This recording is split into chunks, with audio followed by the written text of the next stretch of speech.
تو اس نے کہا آپ جس محلے جانا تھا وہ تو ابھی آگے ہے. کہنے لگے نہیں وہاں تک میری اردو خراب ہو جائے گی. انسان اثر لیتا ہے.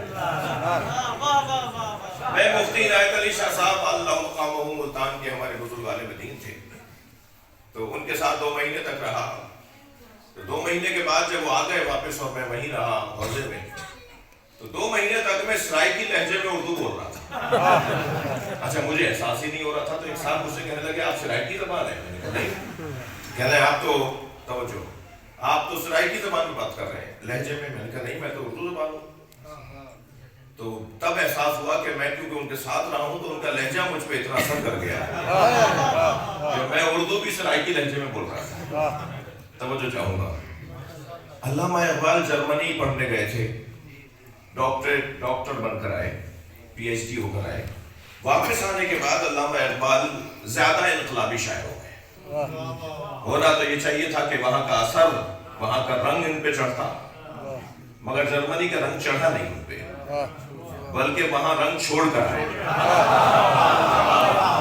وہ جو رنگ وہاں چھوڑ کر آئے اس کی دلیل یہ ہے کہ جرمن زبان کے علاوہ جرمنی میں پڑھائی نہیں ہوتی تھی, یعنی انگریزی میں پڑھائی نہیں ہوتی تھی.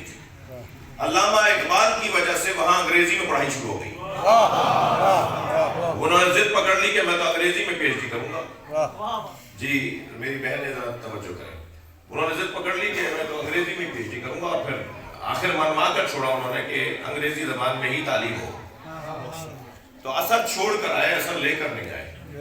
جی علامہ اقبال جو اثر گزار رہے, اثر پذیر نہیں ہوئے, تو کیا نسخہ تھا ان کے پاس, کیا فارمولہ تھا؟ وہ ایک زبان کہتے ہیں کیا گیدڑ سنگی تھی, کیا چیز تھی ان کے پاس جس کی وجہ سے وہ اثر گزار رہے, اثر پذیر نہیں ہوئے. اب انہوں نے ہی اپنے 2 مصروں میں ہمیں نسخہ دیا ہے. وہ کہتے ہیں خیرہ نہ کر سکا مجھے جلوے دانش فرنگ. وہی چیچے وطنی پرانا شہر ہے. خیرہ نہ کر سکا مجھے جلوے دانش فرنگ, یعنی یورپ کا جو جلوہ اور تجلیاں تھیں, وہاں کی جو ماحول تھا اس سے میں خیرہ نہیں ہو سکا. میری آنکھیں پھٹی نہیں, میں متاثر نہیں ہوا ان سے. خیرہ نہ کر سکا مجھے جلوے دانش فرنگ, سرما ہے میری آنکھ کا خاک مدینہ و نجف. صلوات پڑھے محمد و آل محمد.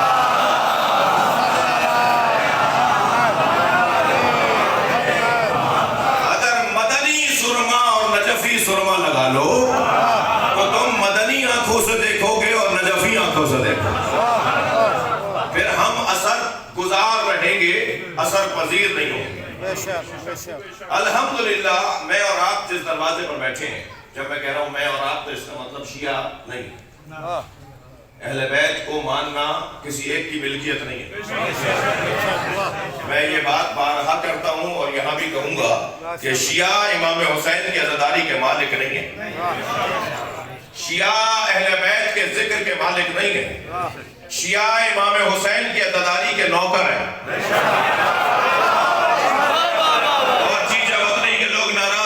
شیعہ امام حسین کی عزاداری کے نوکر ہیں اور نوکروں کو اپنی اوقات میں رہنا چاہیے.